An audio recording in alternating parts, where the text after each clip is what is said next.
दोस्तों जय मसीह। एक बार फिर से मैं आपका स्वागत करता हूं अपने चैनल सकरा फाटक में। दोस्तों आज हम बात करेंगे लूका 9 के 62वें अध्याय में।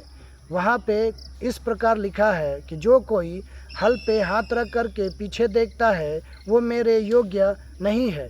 इसका क्या मतलब होता है दोस्तों, आज हम इस बात को समझने का प्रयास करेंगे और प्रभु यीशु ने ऐसा क्यों कहा।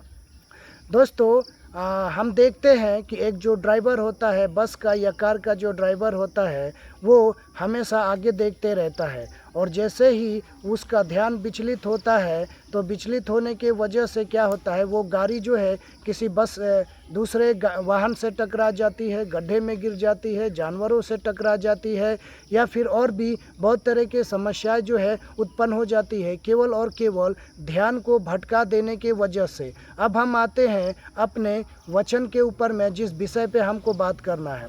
दोस्तों हल का बात यहाँ पे हो रहा है। तो पुराने समय में जब लोग खेती किया करते थे तो बैल का प्रयोग किया करते थे। 2 बैल होते थे दोस्तों, और उन बैल के ऊपर में एक बड़ा सा लकड़ी होता था जो उनके गर्दनों में रखा जाता था, जिनको जुआ कहा जाता है। और उसी के सहारे से एक हल होता है, एक लंबा सा लकड़ी होता है और उसमें एक हार्ड जो लोहे का एक नुकीला मेटल लगा दिया जाता था और उसी को लोग जो है लकड़ी के सहारे पकड़ करके मिट्टी के अंदर में धंसा करके बैलों के द्वारा चला करके मिट्टी को चीरा करते थे और खेतों को नरम बनाया करते थे, ताकि जब किसान जो है बीज डाले तो वो बीज जो है जल्दी से अंकुरित हो करके मिट्टी से बाहर निकल सके। और ऐसे ही अगर बिना खेत को चिराई करे, बिना खेत को कोरे अगर हम किसी भी चीज़ की बीज को डाल देते हैं तो दोस्तों वो हमारा बीज जो है कभी भी फलवंत नहीं होगा।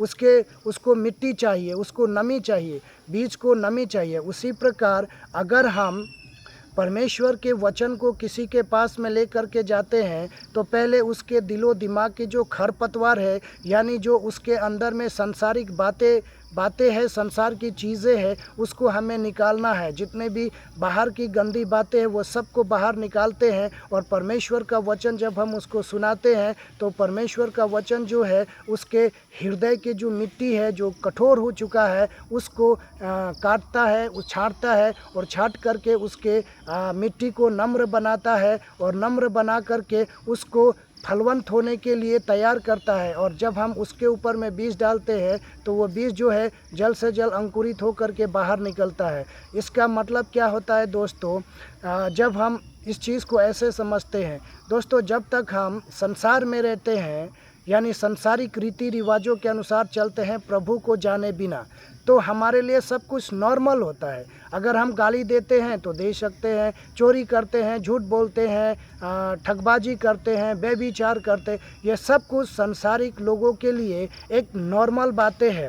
मगर जैसे ही वो इंसान प्रभु को जान जाता है और प्रभु को जानने के बाद में परमेश्वर के वचन के ऊपर में चलने लगता है, तो ये जो पहले उसको सारी बातें नॉर्मल लग रही थी, साधारण लग रही थी, अब यही बातें उसके लिए पाप के वजह बन जाती है। और वो जान जाता है कि ये सारी बातें जो है पाप को न्योता देती है, यानी मृत्यु को न्योता देती है, क्योंकि पाप जो है मृत्यु का जनक है। पाप करते ही इंसान मरता है और जब हम मरते हैं और जब हम इन सारे कार्यों को छोड़ देते हैं तो हमारा जो विरोधी है वो हमारे पीछे लग जाता है, हमारे जीवन में बहुत सारी समस्याओं को लेकर के आता है और उन सारी समस्याओं के द्वारा वो प्रयास करता है कि फिर से हम उसी संसार में लौट जाए जिस संसार में हम थे।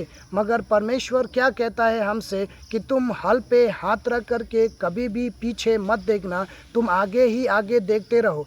परिस्थितियाँ हमारे जीवन में कैसी है, क्या हो रहा है हमारे पीछे, उसको देखने की ज़रूरत नहीं है। कौन हमारे जीवन में क्या समस्याएं लेकर के आ रहा है वो हमको देखने की ज़रूरत नहीं है। हमको केवल ये देखने की ज़रूरत है कि हमारे साथ में कौन है, क्योंकि परमेश्वर का वचन कहता है कि बाहर की जितनी भी शक्तियां हैं उन सभी शक्तियों से ज़्यादा शक्तिशाली तुम्हारे अंदर में जो है वो है। तो हमको बाहरी चीज़ों के ऊपर में ध्यान ना दे करके आत्मिक चीज़ों के ऊपर यानी परमेश्वर के वचनों के ऊपर में ध्यान देना चाहिए और हमें चलते रहना चाहिए, क्योंकि जब हम चलते ही रहेंगे तभी हम अपने मंजिल तक पहुंच पाएंगे। और जब हम रुक जाएंगे और पीछे मुड़ कर के देखेंगे तो हम फिर से उसी संसारिक रीति रिवाजों में आ जाएंगे, फिर उसी पाप में फंस जाएंगे, फिर उसी झूठ और फरेब में शैतान हमको फंसा देगा, जिससे परमेश्वर ने अपने लहू के द्वारा हमको बाहर निकाल करके लाया है।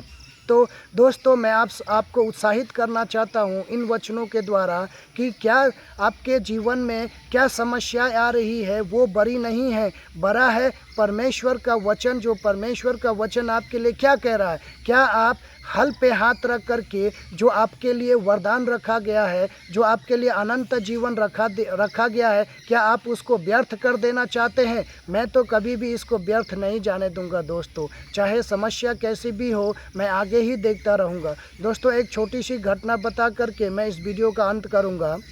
दोस्तों, ऐसा होता है कि आज से 2 साल पहले मेरे जीवन में बहुत बड़ी समस्या आती है और इन सारी समस्याओं से निकलने का मुझे कोई रास्ता नहीं समझ आ रहा था।